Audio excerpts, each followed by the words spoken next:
नमस्कार, पंजाब के टीवी देख रहे हैं आप। मैं अजय शर्मा। संपूर्ण हिमाचल में सबसे पहले नजर डालते हैं हेडलाइंस पर। तमिलनाडु के कुन्नूर में हुए दर्दनाक हेलीकॉप्टर हादसे में सीडीएस जनरल बिपिन रावत का निधन। हादसे में मारे गए कुल 13 लोग। मुख्यमंत्री जयराम ठाकुर ने हादसे पर जताया दुख।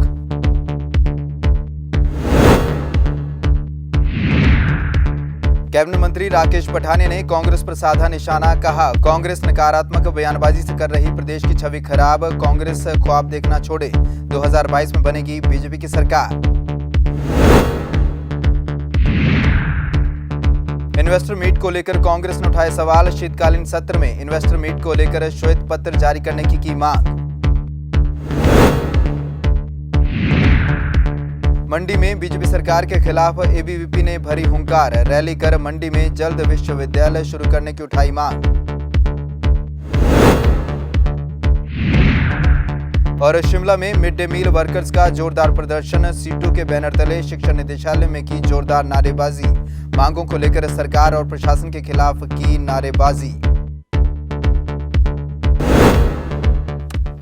बुलेटिन की शुरुआत करेंगे आज की बड़ी और दुखद खबर से, जहां तमिलनाडु में हुए एक हेलीकॉप्टर हादसे में देश के पहले सीडीएस जनरल बिपिन रावत का आज निधन हो गया। हादसे में जनरल बिपिन रावत सहित 13 लोगों की मौत हो गई। हादसा तमिलनाडु के कोयम्बटूर और सुल्लूर के बीच कुन्नूर में हुआ। वायुसेना का एक हेलीकॉप्टर MI-17V5 हादसे का शिकार हुआ। इस हेलीकॉप्टर में chief of defence staff CDS general Bipin Rawat, उनकी पत्नी मधुलिका रावत और उनके परिवार के कुछ सदस्य और सेना के कई अन्य अधिकारी और कर्मचारी सवार थे। बताया जा रहा है कि सीडीएस जनरल बिपिन रावत और उनकी पत्नी एक कार्यक्रम में हिस्सा लेने के लिए जा रहे थे। अभी तक जो सूचना सामने आई है उसके मुताबिक हादसा खराब मौसम की वजह से हुआ है। जहां हादसा हुआ वह इलाका बहुत ही घना और पहाड़ी इलाका था। वहीं मुख्यमंत्री जयराम ठाकुर ने इस हादसे पर दुख जताया है। मुख्यमंत्री ने घटना को विचलित करने वाला बताया और कहा कि इस हादसे से पूरे राष्ट्र को बड़ा नुकसान हुआ है। सही मायने में हम सब स्तब्ध हैं इस सारी घटना से और कल्पना से परे की बात है। और ये घटना सबको विचलित करने वाली है और विचलित करने के साथ साथ में पूरे राष्ट्र का एक बहुत बड़ा नुकसान उस दृष्टि से मैं कह सकता हूँ कि हुआ है। बहुत सारी यादें उनकी हिमाचल प्रदेश के साथ जुड़ी हुई हैं, शिमला के साथ जुड़ी हुई हैं और हमारे पड़ोस के राज्य से उत्तराखंड से वो ताल्लुक़ रखते हैं। जब हमारा अटल टनल रोहतांग का इनॉग्रेशन हुआ था तो बहुत सारी बातों को लेकर के हम बैठ कर के आपस में साझा कर रहे थे, चर्चा कर रहे थे। तो बहुत एकदम जिसको हम कह सकते हैं काबिल ऑफिसर्स जिसको मैं कह सकता हूँ, और इसी कारण से उनको एक इस प्रकार से ये दायित्व जो है सीडीएस का दायित्व दिया गया था। बड़ी जिम्मेवारी थी और इस जिम्मेवारी को उन्होंने बहुत बेहतर ढंग से निभाया भी है। एक तरफ जहां प्रदेश कांग्रेस कर्मचारियों व अन्य मुद्दों को लेकर प्रदेश सरकार को घेरने में लगी है, तो वहीं बीजेपी के मंत्री राकेश पठानिया ने कांग्रेस पर बड़ा पलटवार किया है। राकेश पठानिया ने कांग्रेस पर झूठ की राजनीति करने के आरोप लगाए हैं। शिमला में मीडिया से बातचीत के दौरान वन एवं खेल मंत्री राकेश पठानिया ने कहा कि हिमाचल वैक्सीनेशन में देश भर में दोनों डोज में अव्वल रहा, लेकिन कांग्रेस को हर चीज में नेगेटिव ही नजर आता है। कांग्रेस अपने बयानों से प्रदेश की छवि खराब करने में लगी है। उन्होंने कहा कि जेसी की बैठक में प्रदेश के कर्मचारियों को बड़ा तोहफा दिया गया है, लेकिन कांग्रेस भूल गई कि ओपीएस कांग्रेस के समय ही खत्म किया गया। वीरभद्र सिंह ने ही सबसे पहले इस पर साइन किए, लेकिन आज विक्रमादित्य ओपीएस को लागू करने की बात कर रहे हैं। पठानिया ने कहा कि कांग्रेस को प्रदेश में सरकार बनाने का ख्वाब देखना छोड़ देना चाहिए। प्रदेश में फिर से बीजेपी सरकार बनने जा रही है। ओपीएस को लेकर ये बड़ी बड़ी घोषणाएं करते हैं। भाई ओपीएस किसने साइन किया था? Himachal was the first state जिसने ओपीएस साइन किया, और फर्स्ट स्टेट की किसकी लीडरशिप में हुआ? कौन था तब मुख्यमंत्री? तब आपने खुद साइन किया। बेटे को ये नहीं पता कि बाप ने क्या साइन किए हुए, और आज बड़े बड़े बयान और फेसबुक में स्टेटमेंट देते हैं कि हम इसको इम्प्लीमेंट करेंगे। जरा उसका जरा रोड मैप भी बताइएगा। ये पुलिस की कर्मचारियों का 15 में आपने जो संशोधन लेकर आए, 8 साल का जो था वो आपने इम्प्लीमेंट किया कि 8 साल के बाद इनको रेगुलाइज किया जाएगा। और वो तब मुकेश अग्निहोत्री खुद मंत्री थे, तब ये कहाँ से हुए थे?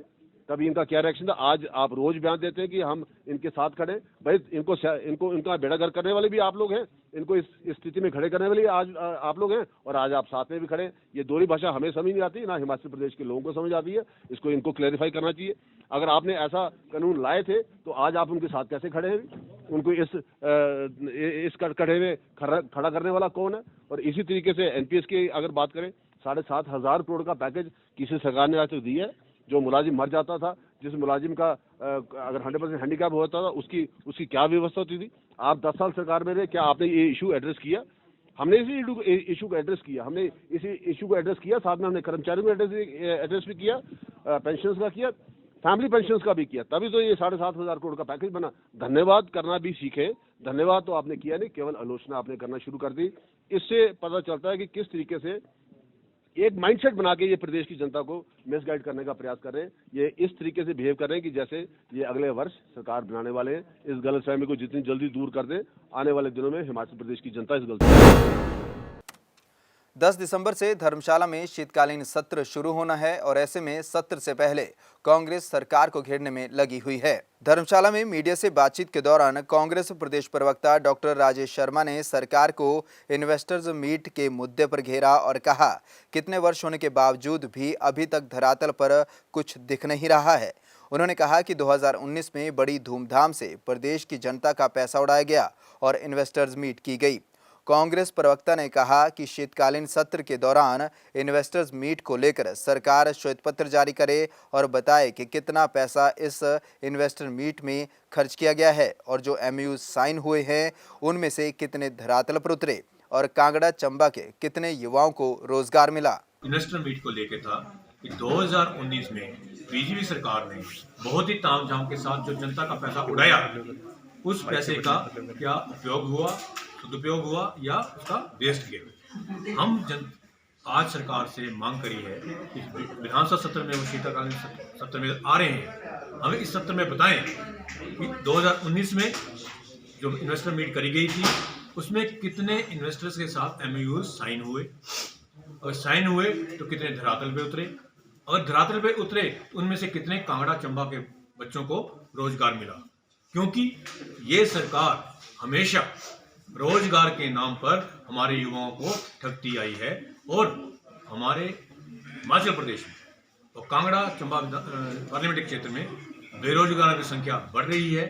तो आज का मुद्दा यही था कि सरकार श्वेत पत्र जारी करे इस विधानसभा सत्र के दौरान कि कितने एमओयू हुए, साइन कितने हुए और क्या वजह रही कि वो लोग काम करने हिमाचल में नहीं आए। बीजेपी के राष्ट्रीय अध्यक्ष जेपी नड्डा के बिलासपुर दौरे के दौरान पुलिस कर्मियों के परिजनों ने उनके काफिले को घेरा था। ऐसे में इस मामले में एफआईआर दर्ज की गई है, जिसे लेकर कांग्रेस लगातार सरकार पर हमलावर है। इसी कड़ी में बिलासपुर में सदर से पूर्व विधायक और कांग्रेस नेता बंबर ठाकुर ने बड़ा बयान जारी किया है। बुधवार को पूर्व विधायक बंबर ठाकुर सहित दर्जनों लोगों ने एसपी बिलासपुर सहित डीसी बिलासपुर को मुख्यमंत्री के नाम ज्ञापन सौंपा और मांग की कि इस मामले में जो एफआईआर दर्ज की गई हैं उन्हें तुरंत प्रभाव से वापस लिया जाए। मीडिया से बातचीत के दौरान बंबर ठाकुर ने चेतावनी देते हुए कहा कि अगर यह एफआईआर वापस नहीं होती है और पुलिस की मांगों को पूरा नहीं किया जाता है तो वह पुलिस के परिजनों के साथ इकट्ठा होकर सचिवालय का घेराव करने से भी परहेज नहीं करेंगे। वहीं सड़कों पर उतरकर धरना प्रदर्शन भी किया जाएगा। यहाँ पर डीसी महोदय के माध्यम से हमने मुख्यमंत्री जी को ज्ञापन भेजा है कि आपका शांतिपूर्ण प्रदेश है, इस प्रदेश के अंदर यदि सरकार ही माहौल को खराब करेगी तो बनाएगा कौन? तो लॉ एंड ऑर्डर की प्रॉब्लम जो है वो सरकार क्रिएट ना करे। ये कोई इशू नहीं है, बात का बतंगड़ बनाने की बात है। और जो पुलिस के जवान जो पूरा दिन रात 24 घंटे ड्यूटी कर करके इस देश की और प्रदेश की सेवा करते हैं, उनको ऊपर आप उनके परिजनों को तंग करें, ये बात समझ में नहीं आई। और आप अधिकारियों को, डीजीपी रैंक के अधिकारियों को, एडीजीपी रैंक के अधिकारियों को, पुलिस के अधिकारियों को जवान से भिड़ा रहे हैं। पहले आपने जवान और किसान को लड़ाया देश के अंदर, अब आप जवान को लड़ा रहे हैं। तो ये जो वातावरण प्रदेश के अंदर तैयार किया जा रहा है, ऐसी कोई सरकार हमने नहीं देखी जो लॉ एंड ऑर्डर की प्रॉब्लम क्रिएट करे। ये पहली सरकार हमने देखी है नड्डा जी के नेतृत्व में जो दिल्ली के अंदर और प्रदेश के अंदर है कि वो स्वयं लॉ एंड ऑर्डर की प्रॉब्लम पैदा कर रही है। तो ये जो पुलिस के जवान हैं, जो हमारे प्रदेश के कर्मचारी हैं।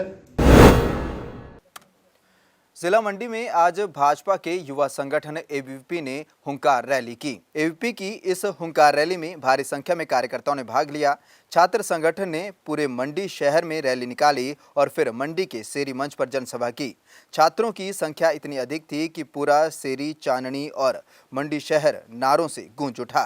रैली में विद्यार्थी परिषद के वक्ताओं ने कहा कि जिस तरह से हिमाचल प्रदेश विश्वविद्यालय शिमला में विश्वविद्यालय को चलाने के लिए निर्धारित मानदंड और मानक सुविधाएं व प्रावधान हैं, उसी तरह से क्लस्टर विश्वविद्यालय में भी सभी तरह के नियम लागू किए जाएं। इस विश्वविद्यालय को चलाने के लिए प्रदेश सरकार अलग से प्रतिवर्ष बजट मुहैया करवाए। अखिल भारतीय विद्यार्थी परिषद ने 2 साल पहले की मांग उठाई थी कि यहाँ पर प्रदेश विश्वविद्यालय बनाया जाए।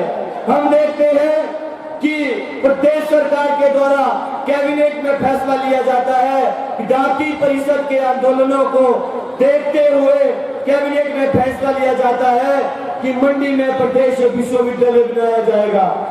हम विद्यार्थी परिषद की डिमांड है प्रदेश विश्वविद्यालय बनाने की घोषणा प्रदेश सरकार के द्वारा की जाती है, पर हम चाहते हैं कि जो विधानसभा शीतकालीन सत्र अभी जल्दी शुरू होने वाला है, इस विधानसभा सत्र में एक्ट बनाया जाए, उस एक्ट को पास किया जाए और अगले सत्र से मंडी में प्रदेश विश्वविद्यालय की क्लासें सुचारू रूप से चलाई जाए। विद्यार्थी परिषद पूरे 2 वर्षों से मंडी क्लस्टर विश्वविद्यालय को मंडी प्रदेश विश्वविद्यालय के रूप में स्थापित करने की मांग कर रहा है। अगर ऐसा होता है तो बहुत से छात्रों को लाभ का कारण मिलेगा। पहला लाभ का कारण तो ये होगा कि पूरे प्रदेश भर में 2 प्रदेश विश्वविद्यालय बनेंगे, जिसके कारण 200 से ज्यादा कॉलेजेस व 2 लाख से ज्यादा छात्रों का कार्य 2 प्रदेश विश्वविद्यालयों में बढ़ जाएगा।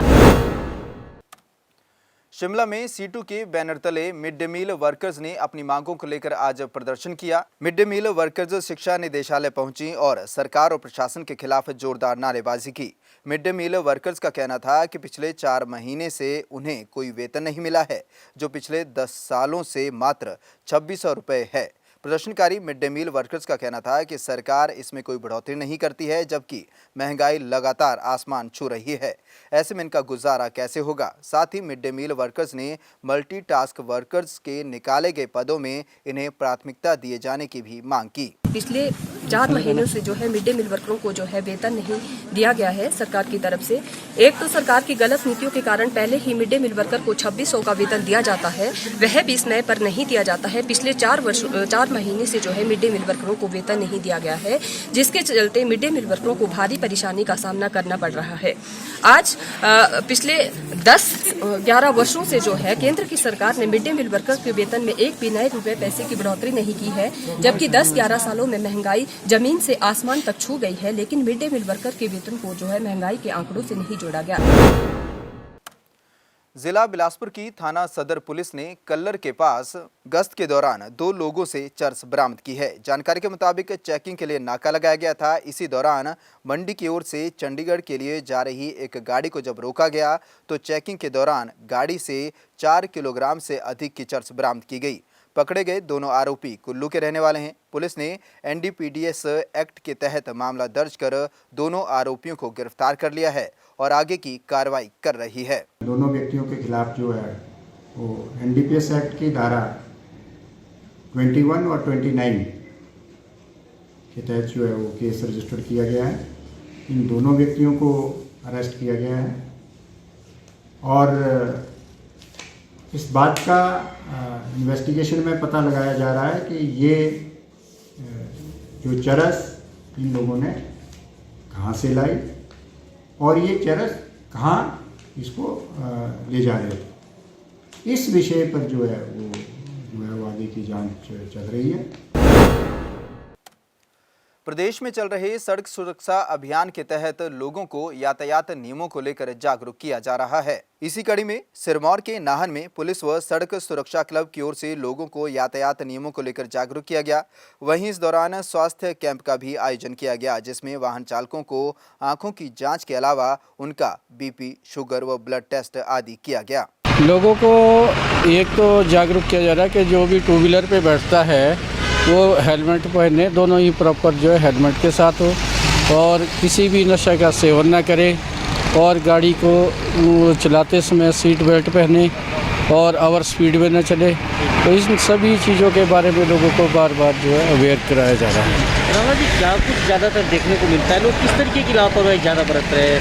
मोबाइल का यूज़ करते हैं या रेस ड्राइविंग रहती है? ज़्यादातर क्या देखने को मिलता है? कुछ लोग जो है जैसे यंग ब्लड है, ये ज़रा ओवर स्पीड में चलते हैं ज़्यादा, तो इसके लिए हमने स्पेशल कैंपेन चलाया है और इसके बारे में जो है बार बार ओवर स्पीड के नाके लगाए जा रहे हैं। तो उसमें इनके प्रॉपरली चेक किया जा रहा है और उनकी स्पीड के साथ जो चलान किए जा रहे हैं से। इस बुलेटिन में फिलहाल इतना ही। अजय शर्मा को दीजिए इजाजत। नमस्कार।